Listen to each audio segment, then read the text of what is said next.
We're starting off with a topic today that is both fascinating and disturbing. The idea that deliberate misinformation is being served to the general public in the form of fake news. Major news networks have been accused of peddling it, and people struggle to sort out fact from fiction on their social media feeds. Here to weigh in, please welcome Isaac Lee, Andrea Mitchell, and David Sanger with Fortune's Adam Lashinsky.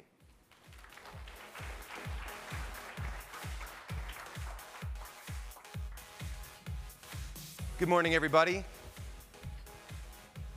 Try it again. Good morning, everybody. Good morning. Oh, thank you so much. It's my great pleasure to welcome a distinguished panel on an unfortunately an important topic.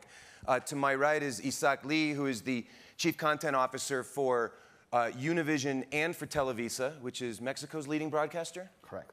And a veteran Colombian journalist before he became a news executive, I guess. Andrea Mitchell, who needs really no introduction, of NBC News, Chief Foreign Policy Correspondent, and David Sanger, the Chief Foreign Policy Correspondent, National Security Correspondent for the New York Times.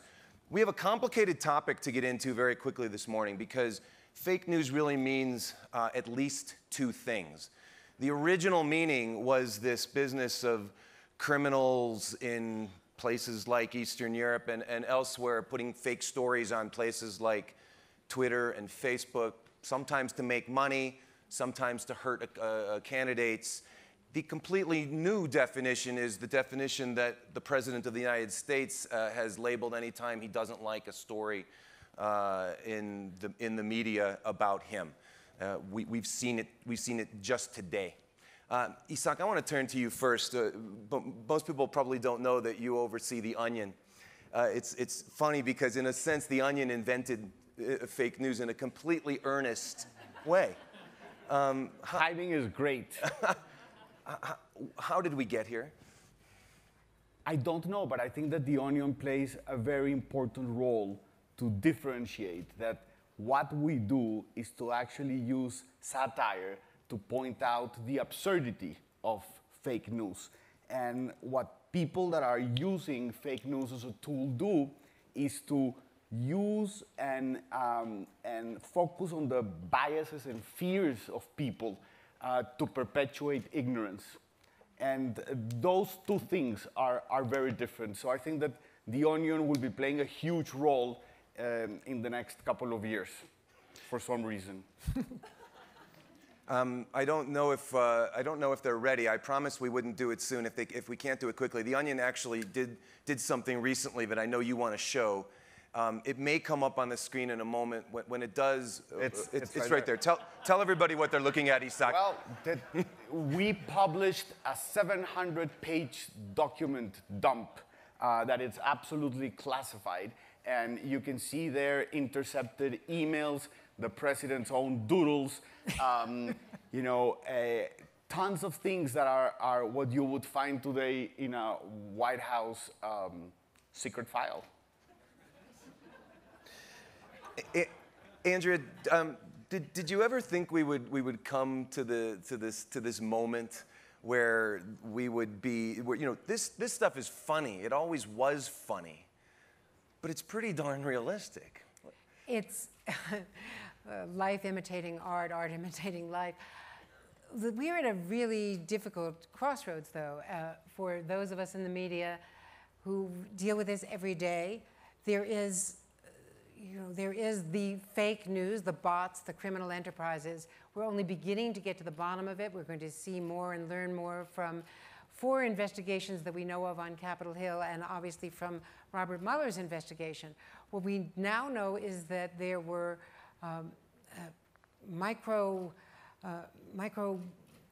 mining, data mining operations organized out of Russia through cutouts that went in particular to 3 Midwestern states, precinct by precinct. Many allege that it could only have been accomplished with sophisticated American political help. Whether or not that is help from any Republican operatives or Trump campaign operatives remains to be proved. It's an allegation. It's a conspiracy theory, yet unproved. So I don't weigh in on any side of that equation, except that the best intelligence experts whom I know including former directors of national intelligence, say that it could not have been done with normal FSB, Kremlin-mandated operations, that they would have needed some American help, sophisticated political help, to operate that kind of procedure. It occurs to me to ask you that, the president frequently says, and others repeat it, that whatever happened, it didn't influence the election. It didn't influence the outcome of the election. Do you believe that statement is not necessarily It's not proven? necessarily true. This was an election decided. There were many mistakes on the Democratic side that I have cataloged and taken a lot of heat for cataloging. But this election was decided by 77,000 votes. Now, one can argue that the Democratic candidate started with such a lead that she should have had it, sealed, signed, and delivered, and not have had to worry about 77,000 votes, particularly in Pennsylvania and Wisconsin, states that she ought to have won. Michigan should have been a warning sign. She lost the primary to Bernie Sanders by 20,000, by 20 points rather. So there was no question that she should have been far ahead. But the fact that he won by 77,000 votes in 3 particular states and lost the popular vote shows that it was really a very close election. So whether or not it affected the outcome, I don't think we'll ever know. Let me just make a point about, quote, fake news as it's used by the President of the United States, just in the last 24 hours. The fake news is becoming more and more dishonest. Even a dinner arranged for top 20 leaders in Germany is made to look sinister. That from the President. And unfortunately, the way you read it, you couldn't do the all caps on fake news. Right. The fake news story of secret dinner with Putin is sick, quotes. All G20 leaders and spouses were invited by the Chancellor of Germany. Press knew, exclamation point.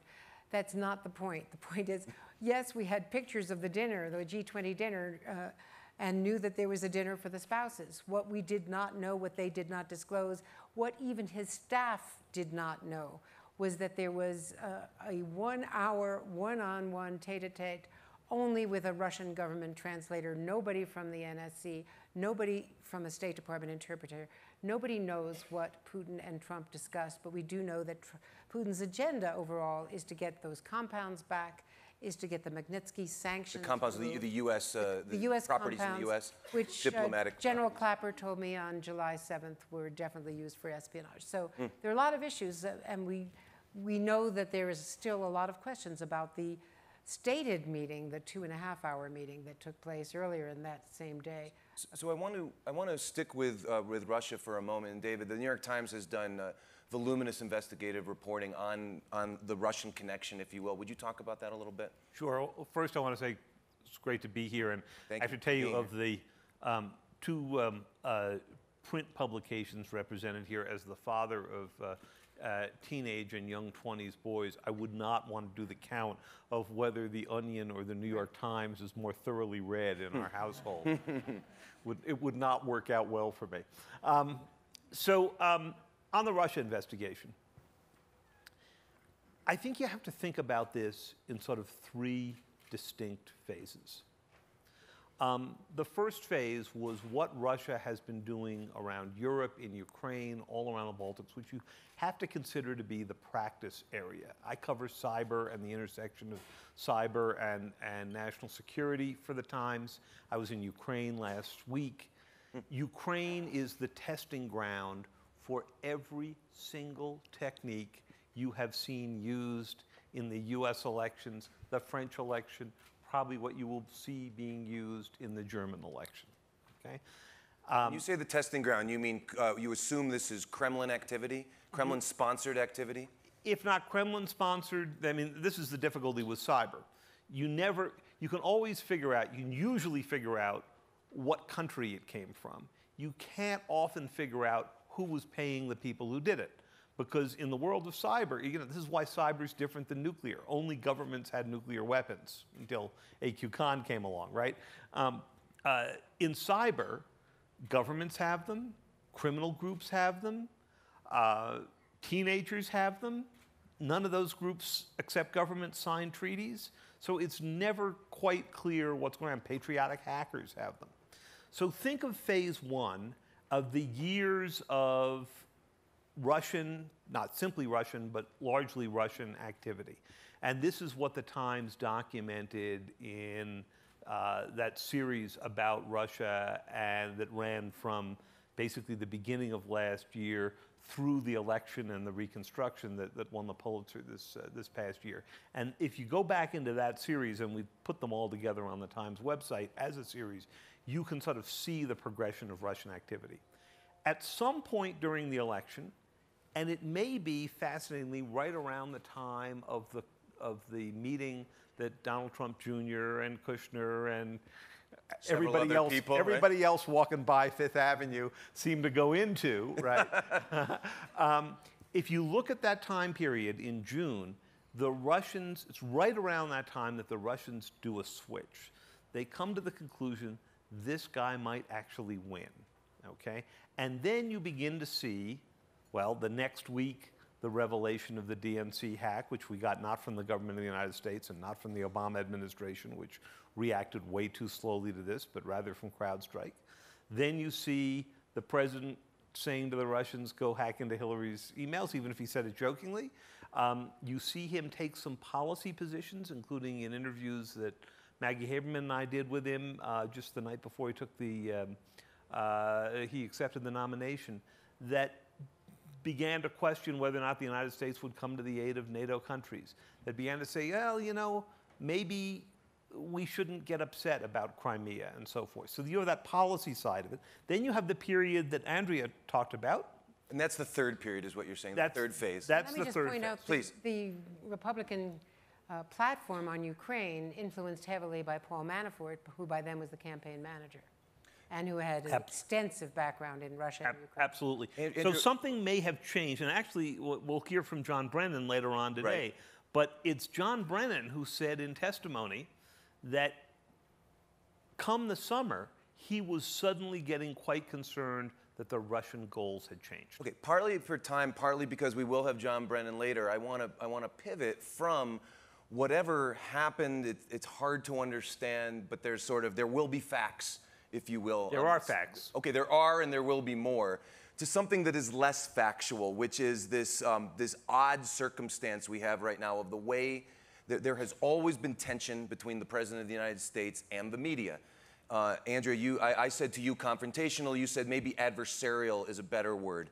This is different. Explain, please. It is different, and it's very disturbing to those of us who feel that we have an important role, the Fourth Estate, in covering the White House. I feel an enormous responsibility.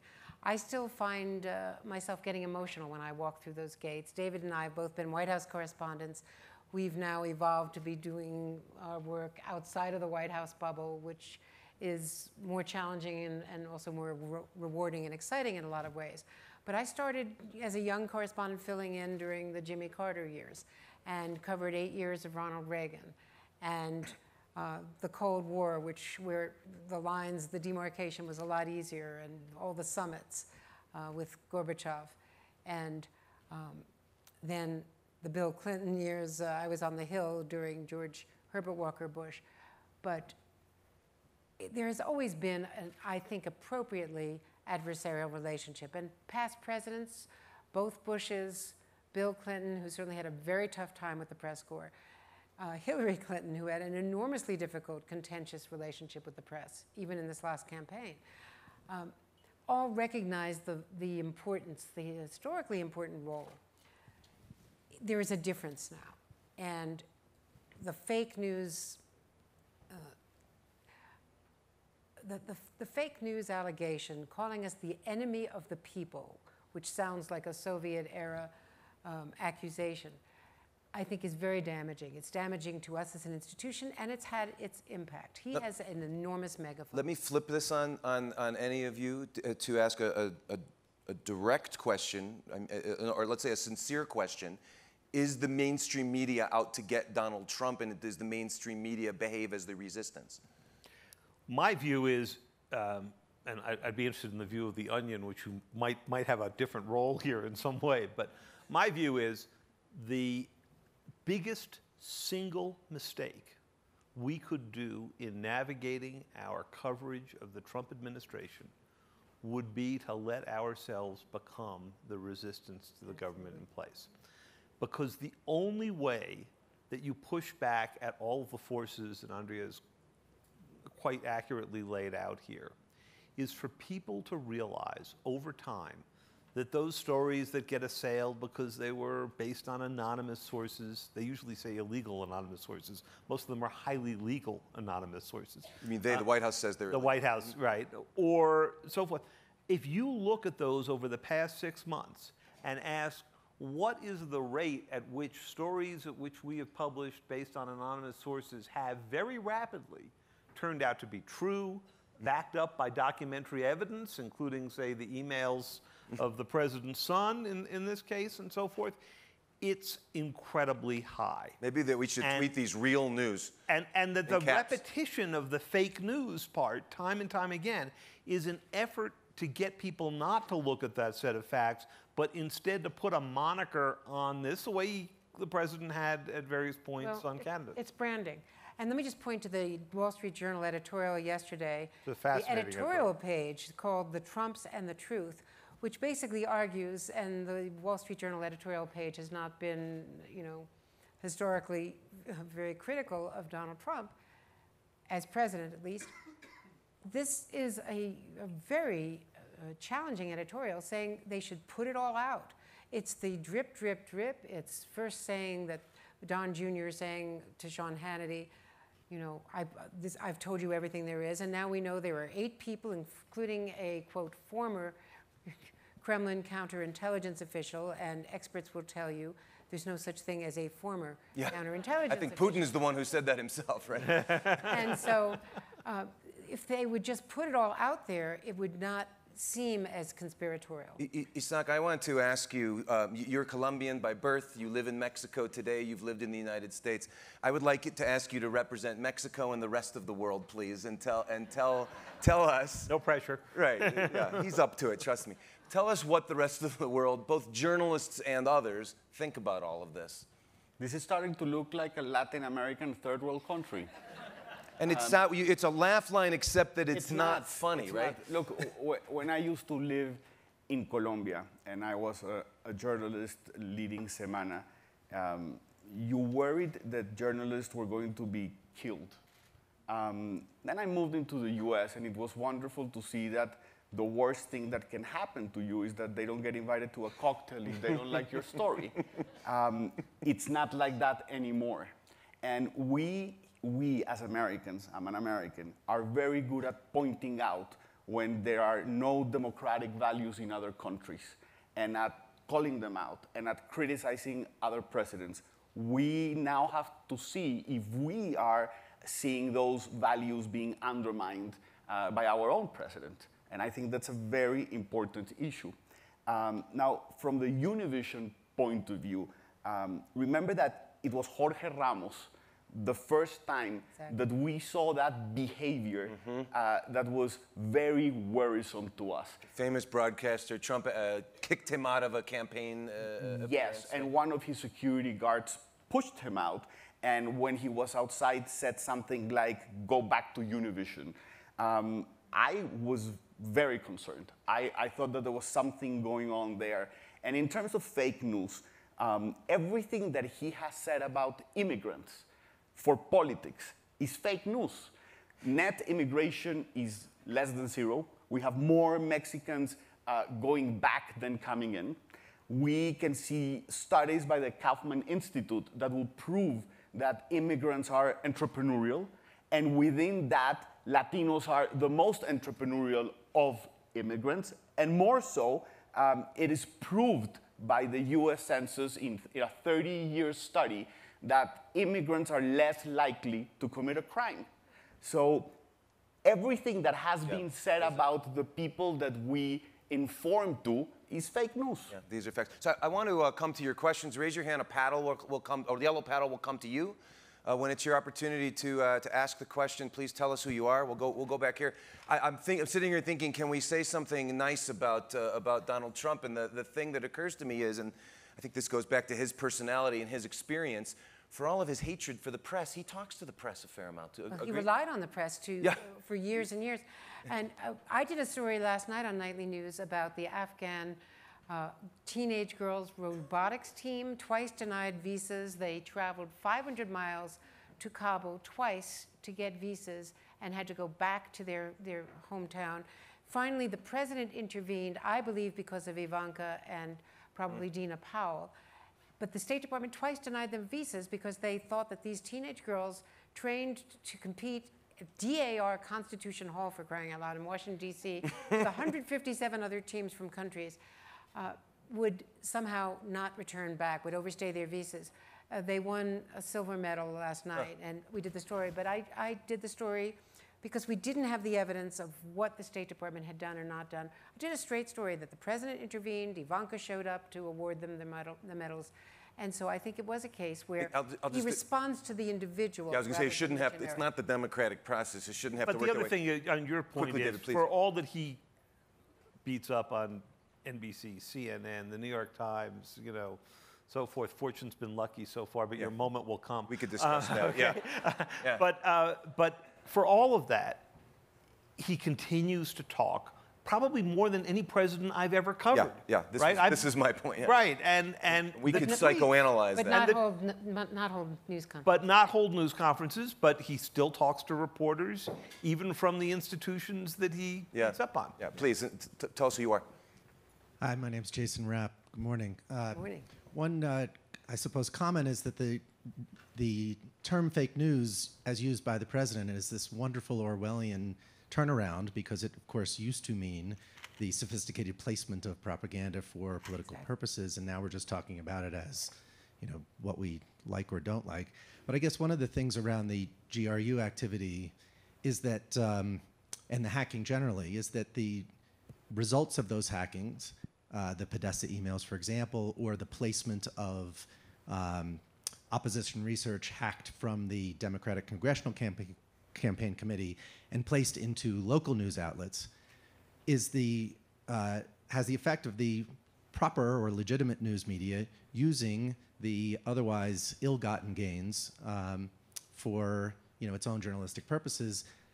What is your take on that, and what are the parameters that journalists should follow if the information is coming from a It's such a great question, because we were just trapped during the campaign. What do you do when it is an illegally hacked email from John Podesta, and it has arguably some news value because the Trump campaign is making use of it? And I think what you do is cover it from the standpoint of what the political impact is without quoting from it. But you're right, we have not figured out what to do with this. And it's turned everything upside down on its head. And I think we have some major questions. It occurs to me, David, the Russian spies, the propagandists of the 50s, 60s, 70s, and 80s would have loved this. They didn't have this. Yeah, I mean, they were putting news articles in like farm newspapers in the, you know, Midwest because nobody had gotten around to inventing the internet yet.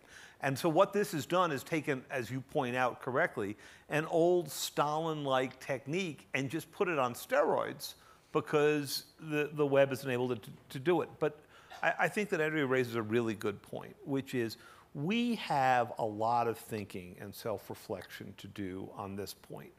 I myself was writing stories based on some of those emails, what we learned from the Podesta thing. I didn't think that any of it was terribly incriminating to Hillary Clinton, but we were writing them, while I was also writing stories about what the Russians were doing and the oddity of this technique. And when we discussed the phases before, remember that the first time the Russians went into the DNC, it was the FSB, the FER, the two traditional Russian intelligence agencies, and everybody thought they were just there for surveillance. And it's only when the GRU came in that they actually took the material and made it public. Weaponized it. Isak, Andrea, and David, thank you so much. It's an important, sobering, stimulating conversation. Thank you for being here with us. Thank you very much.